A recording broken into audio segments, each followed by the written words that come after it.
What is chronic regional pain syndrome? And how can NeuroMovement help us manage the condition? I have a very special guest with me here today to answer that question. Hi, I'm Anna Maria Pardo here at Move and Bloom, a safe space where together we can grow possibilities. And I'm super excited to have with me Anat Baniel Method NeuroMovement practitioner, Patrick Hill. Patrick has been managing his own chronic regional pain syndrome since 1999. As you can imagine, he has a particular compassion for people managing their own chronic pain.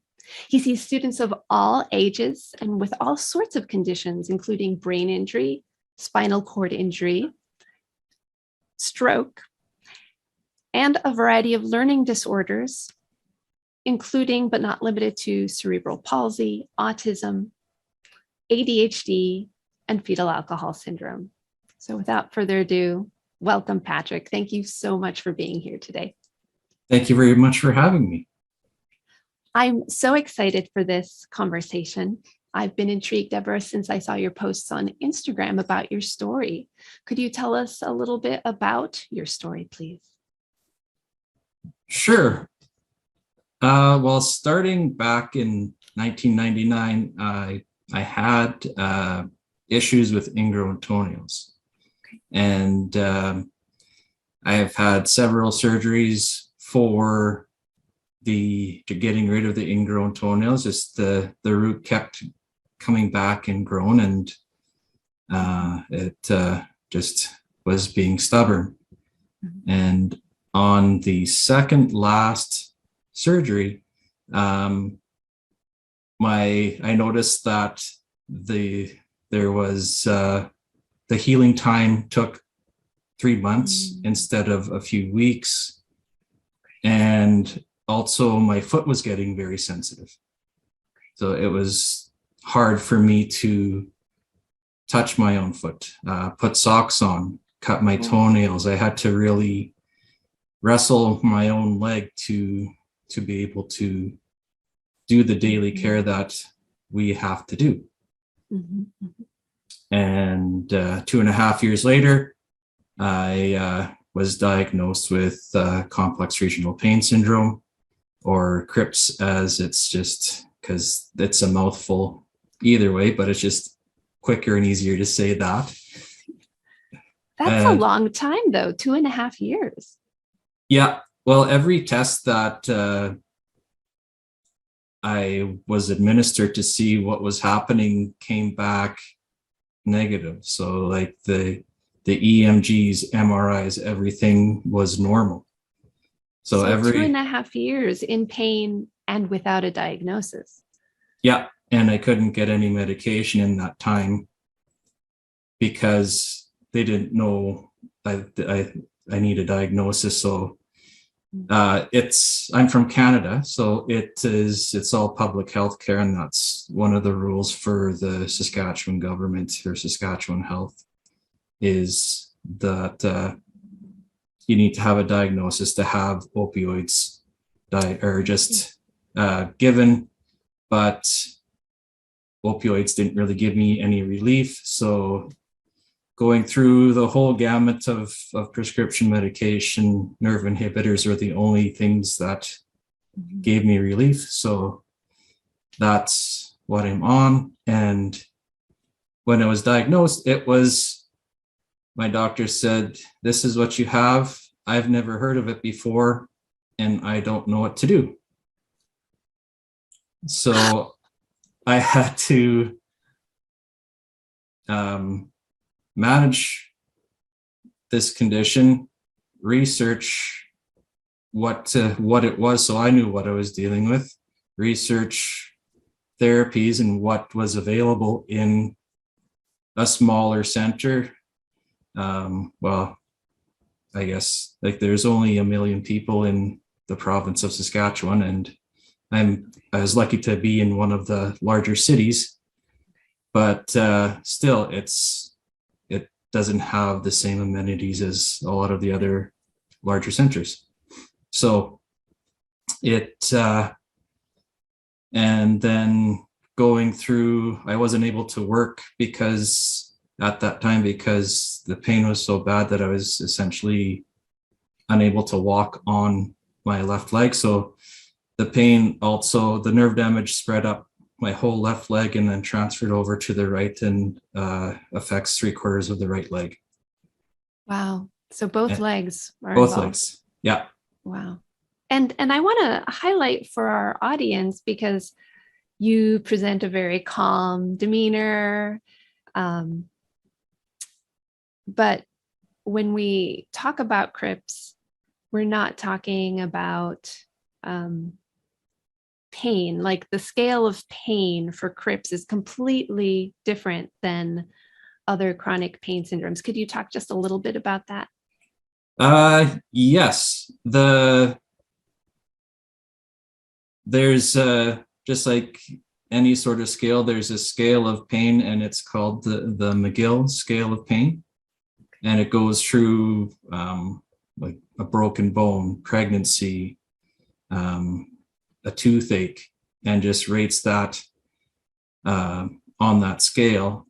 And CRPS is the highest level on that scale. It's pregnancy is, I think, 4th or 5th, and then amputation of a limb is still below the level of pain of CRPS.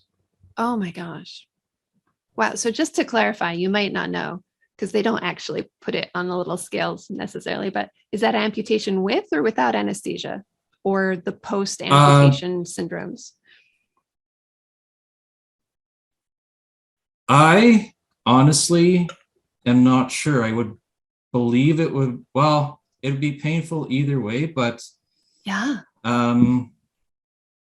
Just my probably curious brain. I honestly am not sure. That's It's cool just, because I know phantom limb pain. I don't know if they're talking about the actual amputation or the phantom limb pain. I think it's the actual amputation, the either surgically or through accident. Accident. Oh, okay. So bad. We've got bad, really bad, and then we've got CRPS. Yes? Yes. Okay. Is there anything beyond CRPS? Just out of curiosity. Not yet.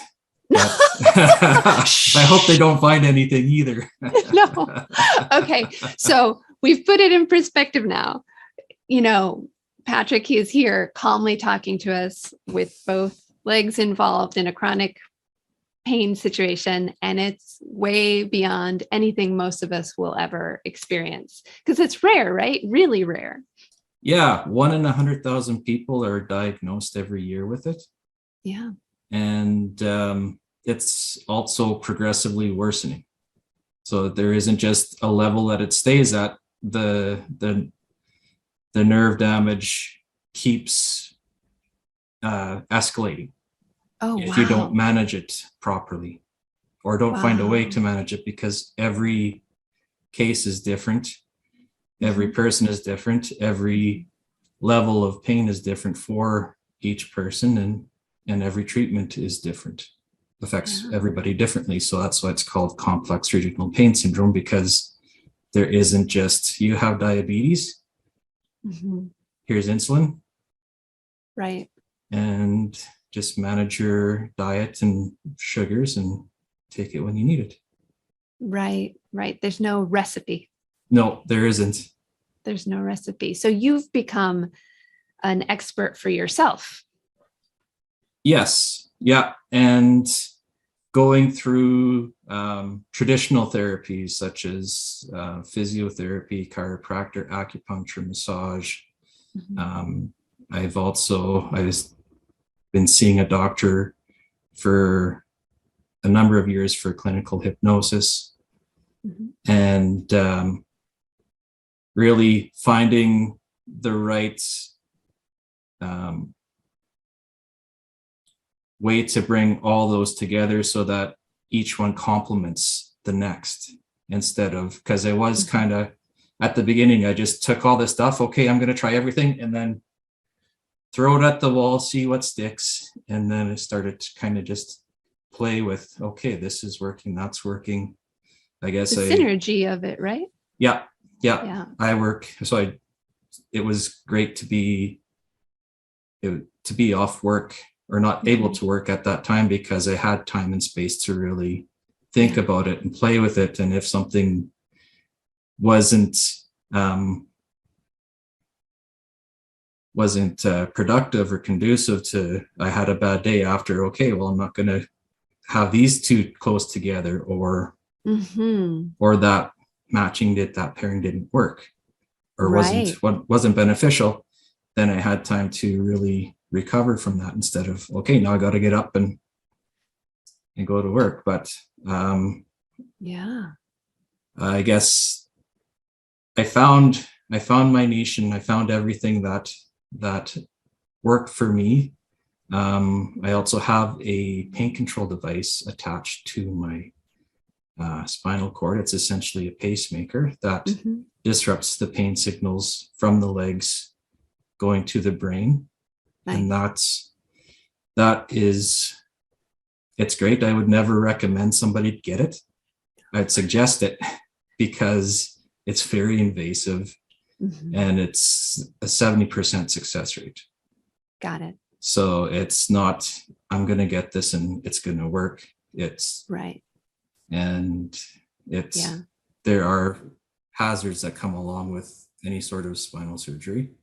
Of course. So it's something that people have to really research and make that informed decision, is if you want a device inside you for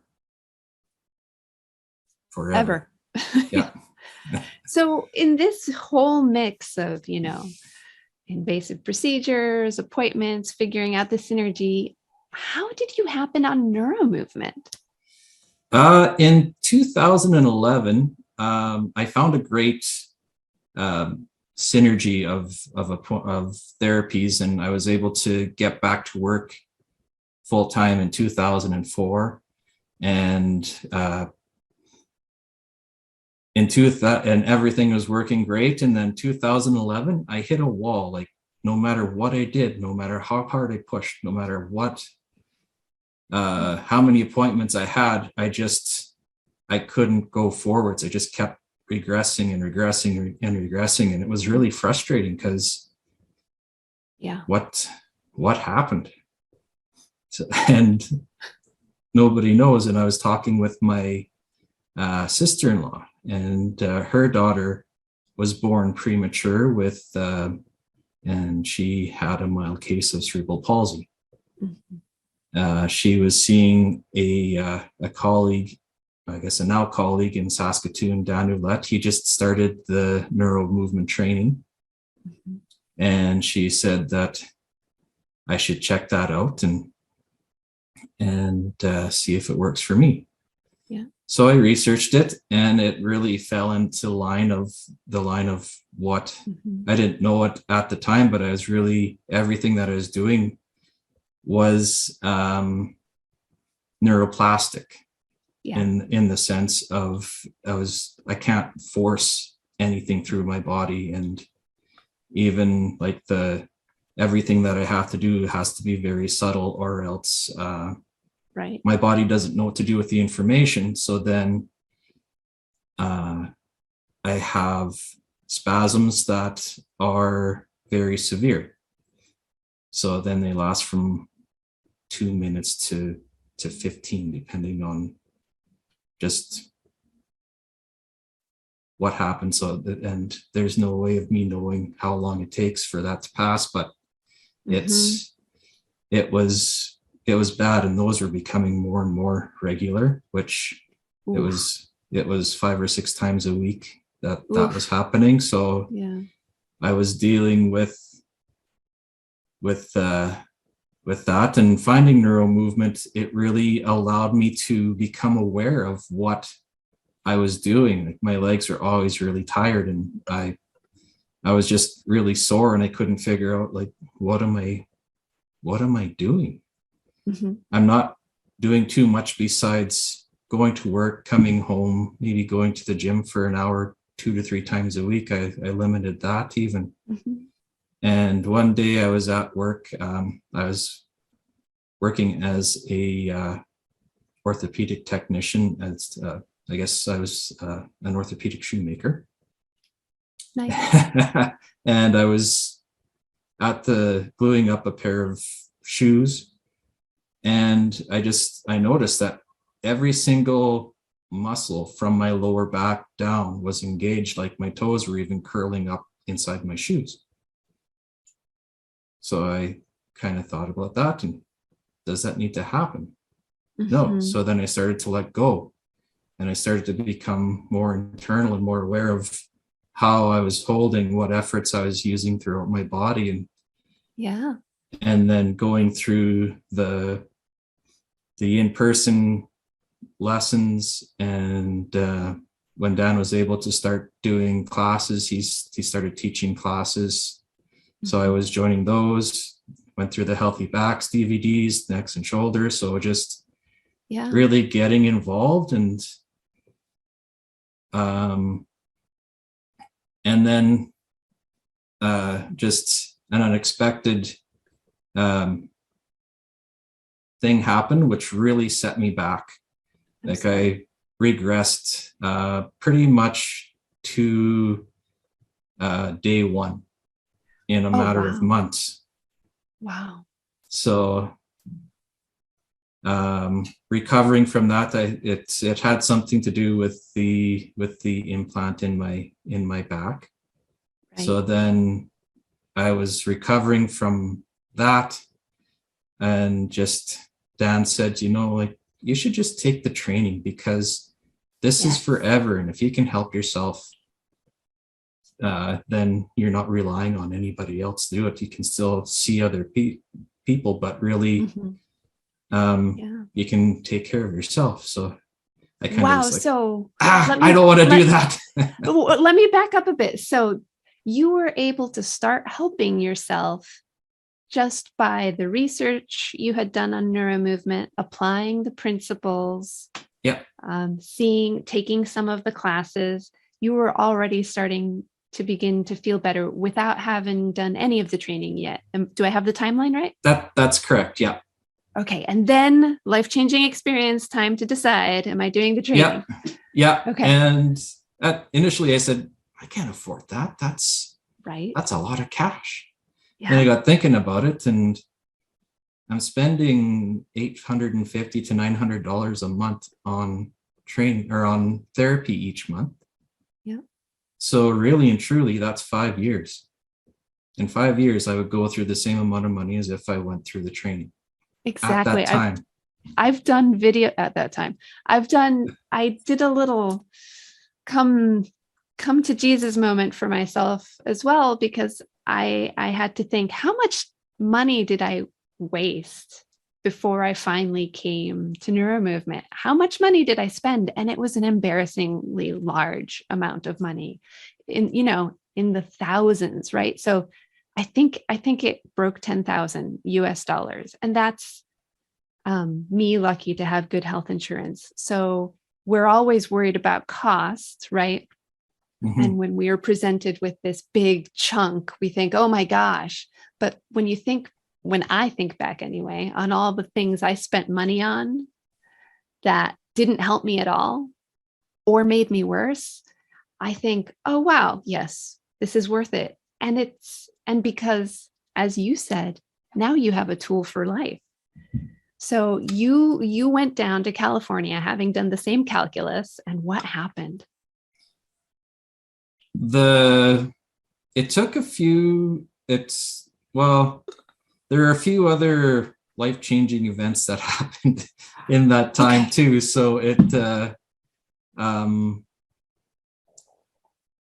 I was let go from the orthopedic job that I was at for 8 years about a month before the ABM training started.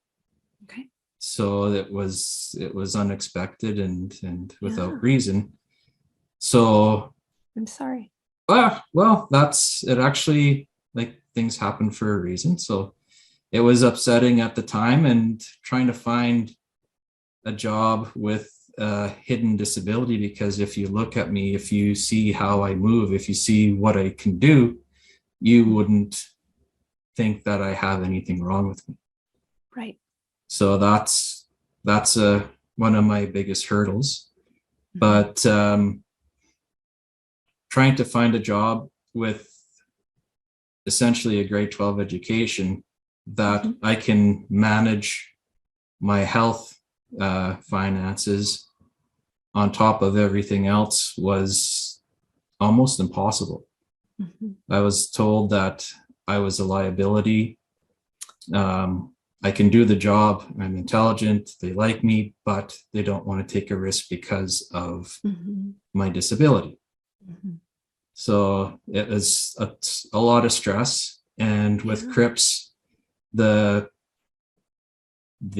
nerves that control, I guess, first touch, blood flow, the stress receptors, and kind of the emotional centers of the body are affected. So stress brings on pain, which brings on stress, which brings on pain, which it's a huge snowball.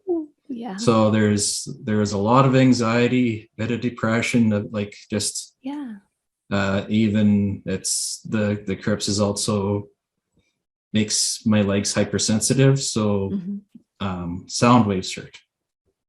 Wow. Okay. And being close to people hurt. Like if I was within 2 to 3 feet of a person, I'd feel like my leg was being squeezed really, really, really tightly. Wow. Now go into an airport. No.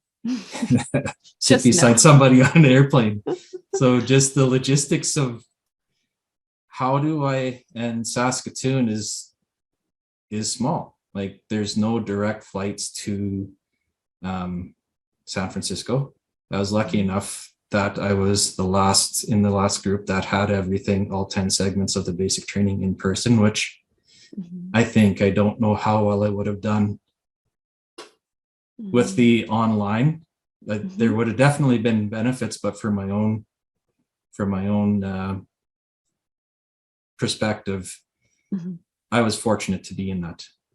I think that the new format is great still, but having that time away and really being immersed in each segment was so important. Nice. And I guess I went down before the training started for an intensive, just because I've been through enough that I know that writing it on a piece of paper or writing it through an email, telling my story really doesn't do it justice. No. So I was accepted. So time out. Could you explain to people what an intensive is in case this is their first time hearing about NeuroMovement? For sure. So an intensive is, I went down to California for 5 days of lessons or treatments or sessions, however you want to call them. And there were I had 2 lessons per day for those 5 days with different practitioners. Perfect. Thank you. And I wanted to make sure that this was going to be the right thing for me, because if I'd rather spend the money on the intensive and find out that it wasn't going to work instead of committing to the training, but then also having Anat staff and the trainers are her staff too. Yes. So they can see me and they can actually, they have a better grasp of what I have to manage. Brilliant idea. Yeah. And it was great because they said, and this is with pretty much any new person that I saw at that time, is, yeah, we've seen it all. It's fine. And then I had a spasm with Neil and he's like, I've never seen that before. Wow. With the subtle, gentle touch of NeuroMovement. Wow. That was too much for my nervous system at that time. So that, but he believed you. Oh yeah. So, and it was, I was hoping that would happen because I wanted them to see the worst case scenario. Right. Because then they can make the decision, is it safe for me to do it? Because you're in a room with 98 other people, you're pretty much essentially shoulder to shoulder. Right. Or close enough anyways. You're in close proximity. So if something happened, then am I going to hurt myself? Am I going to hurt somebody else? Yeah. And that was another thing that I had to grasp while going through the training, and just I was stubborn in the first two segments, and then I had to change, and I had to go fly down a couple days early, just let everything settle down, and then take time after when I got back. And it really, that format helped out so much, having the flexibility to be able to do what I want to do, and just not focus on, this is where I want to go, this is what I want to do. Yeah. And doing that, and really going through the in-depth training and really being immersed in it, it changed my life. Like It did. And I want to stop for a minute, because I've already heard you say, once I had to change, and that's pretty huge. I mean, to realize towards the beginning of your training, like, I have to change. That's huge. And then to have the wherewithal to actually change. So you're already beginning to change, and then the training changed everything. Yeah. Yes. Before I started the training, working in orthopedics, I was only able to work 4 days a week, about 7 hours a day. And then I had to take 3 days to recover from that. Okay. It was a chore to go and just do the basics of just doing laundry and getting groceries and cooking and everything like that, just the things that you need to do. And I barely had enough. Yeah, I barely had the energy to do that. Yeah. And as the training went on, I'm lucky enough to have family around me. I have great support through friends, family, and even the therapists and doctors that I've been working with for such a long time. Everybody's just, that's one of the biggest things, that if you can find that tribe that will really support you, it's really one of the biggest agents of change. Yes.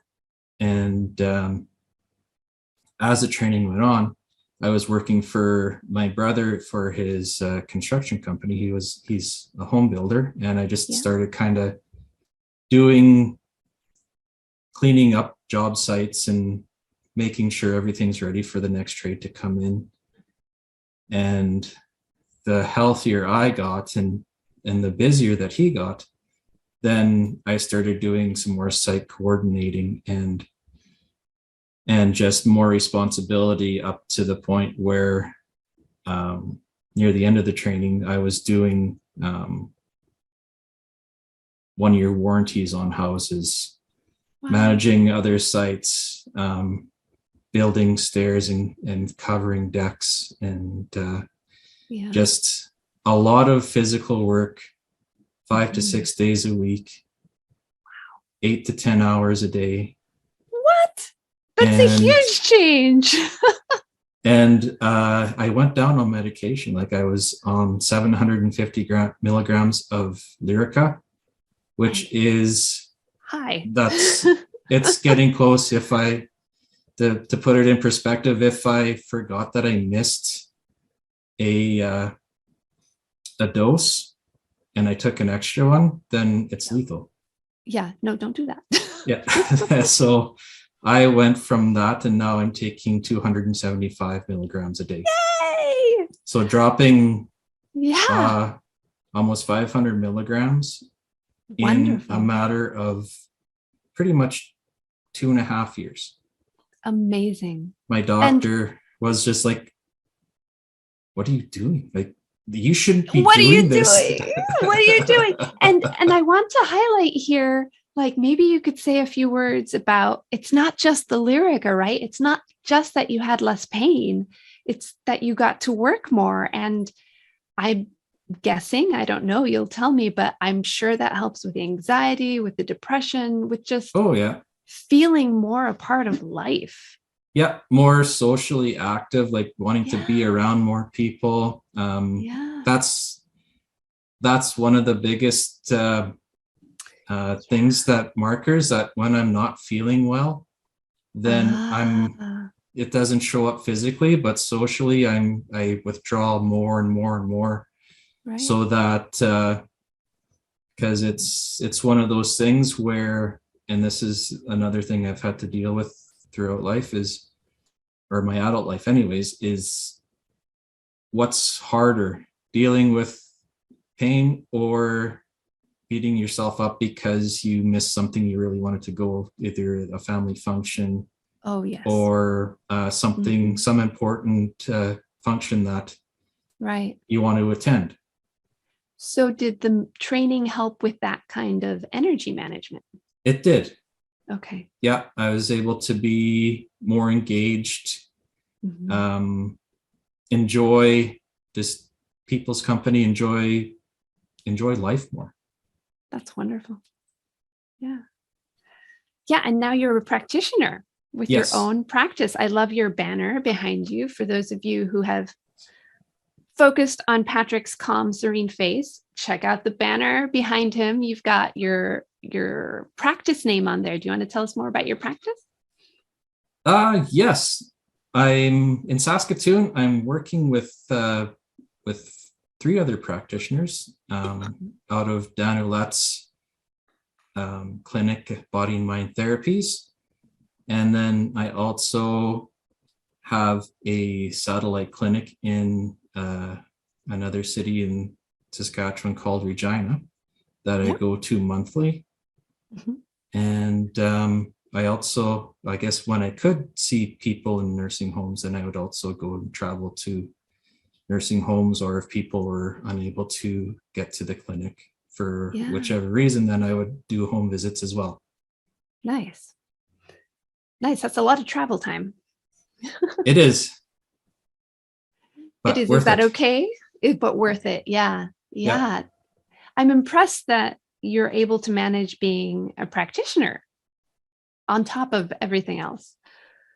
Yeah, it's, well, and that takes uh again with the crips and everything's regressing. It's even like, I noticed I had to build up tolerances just to be around people again when I started working, because it Mhm. was my body and nervous system wasn't used to being Yeah. close to the people for that long. So it took a little bit to just get used to that, but it's something that you can learn to do. Doesn't, if you want to do something, then you can do it. And really looking at anyone with a disability and just the amazing people, how they figure out how to make Yes. things work, it's mind blowing that we can figure that out, or people figure that out and achieve the goals that they want to achieve. Yeah. No, it's just as you said, mind blowing and awe inspiring. And you really don't know what someone's walking around with when you That's look right. at people. I know that's something you're very passionate about. Did you want to talk a little bit about just the kind of empathy we might all want to switch on when we're looking at other people and thinking about that? Yeah, absolutely. This is something that I've had to struggle with and really bite my tongue a lot. Okay. Because people hear pain and everyone experiences it. Mhm. And I know what you're going through. Oh. I had shingles and I hurt Mhm. for 2 months. How long have you been in pain for? Well, I've been in pain for 20 years. Bad pain? Yeah, really bad. Yeah. Where he couldn't walk some days. Mhm. Oh. So then it really, I know what you're going through is probably one of the harder, or I find it really takes away everything that someone's achieved, whether, even if it's something, I guess talking with a lot of parents at the trainings, a lot of them have had traumatic births and just the variations of that. So if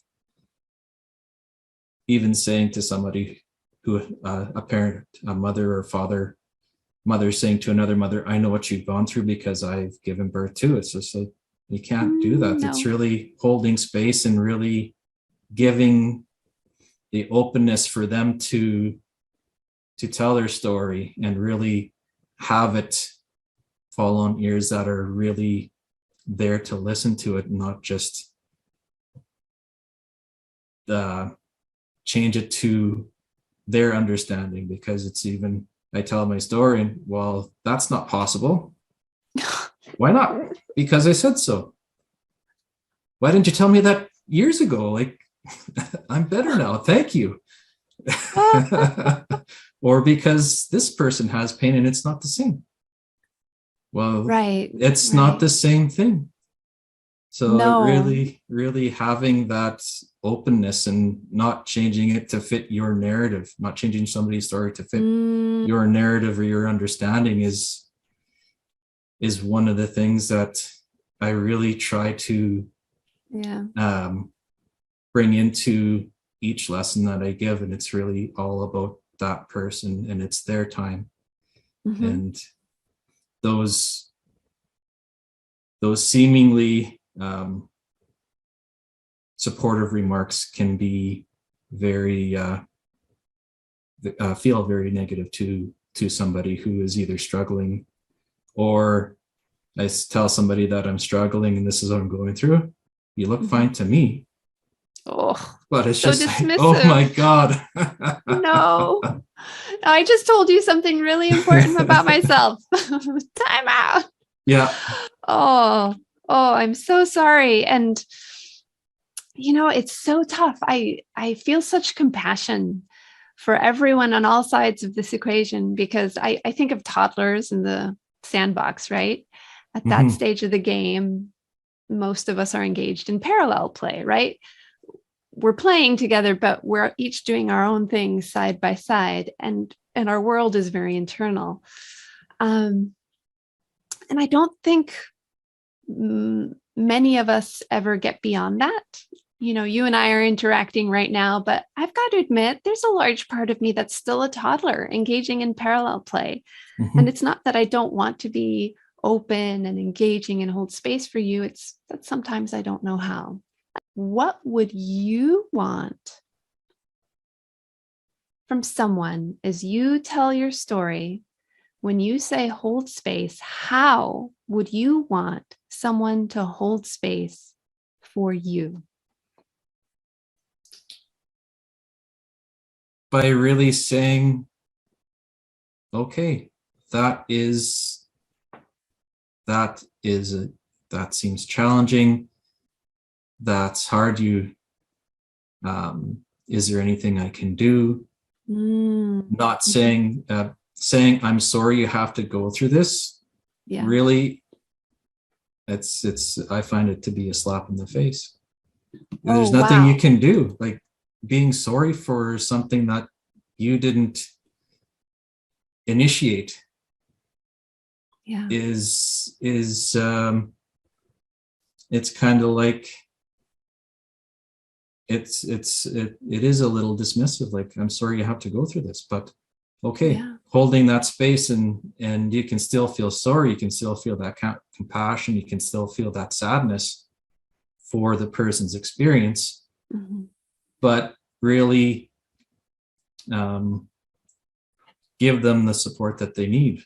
And in my situation, a lot of it, what I need is space and time alone. So like, and that's something that my family had to figure out. And that was a very hard thing for my mom to really deal with, was everything that she did to try and help me made things worse. And her leaving the room and just letting my system calm down on its own was the best thing for it. But at the same time, you don't want to see anybody struggle. Right.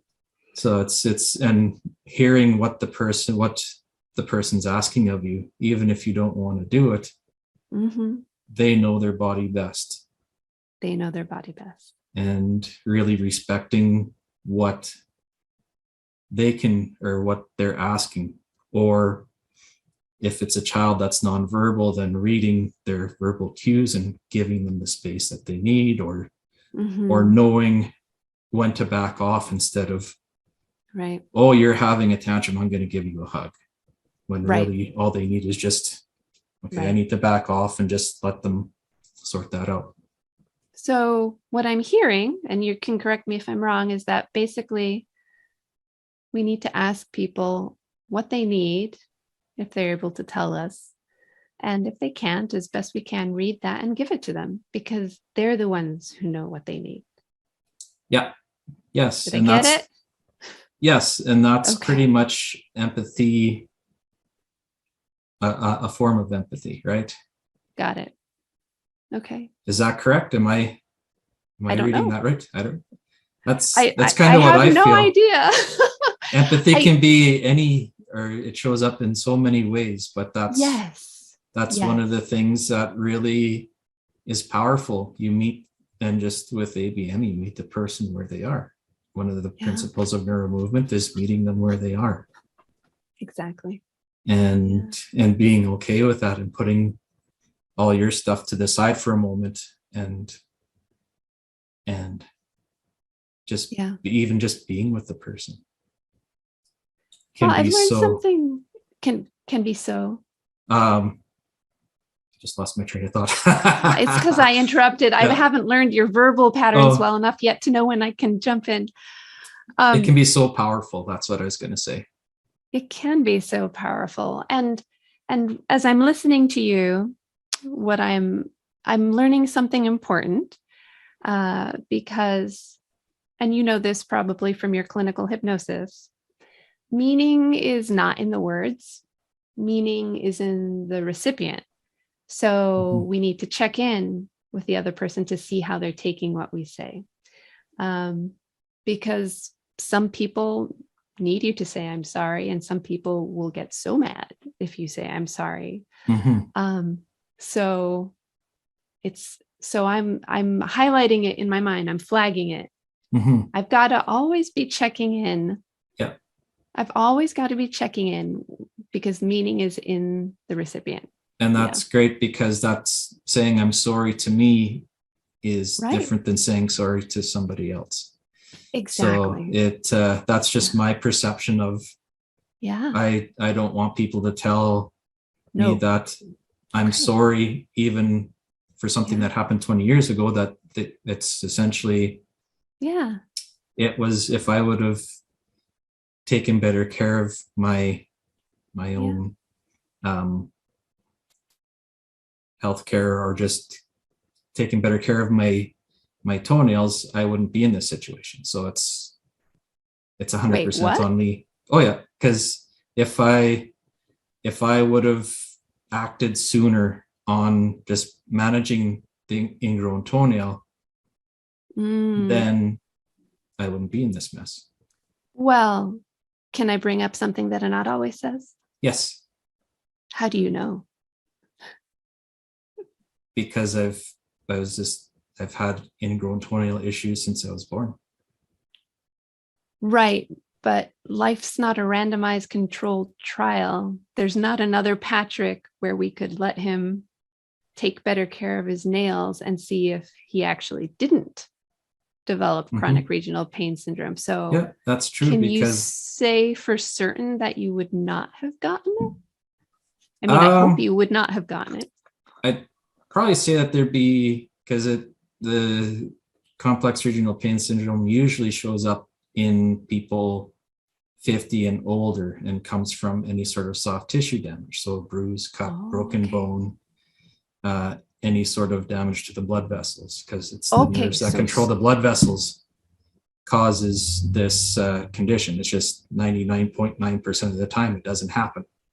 So here's where we pause, and I'm actually doing this on purpose. Here's where we pause and I ask, how do you know that you would not have at some point gotten some kind of soft tissue injury that would have led to this?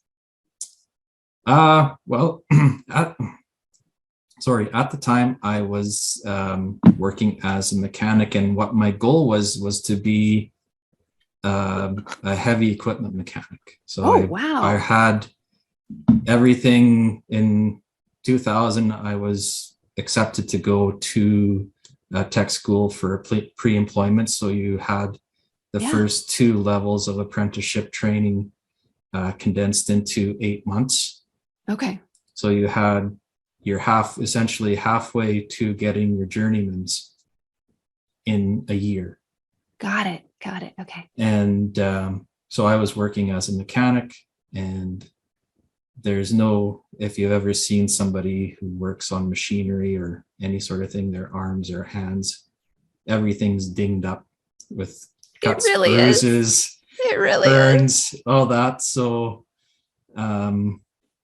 again, who knows? I could have got it in my hands. I could have, because you could have. It affects the arms or the legs, typically more on the arms, because there's more damage that comes from just more injury to hands and arms and that than legs.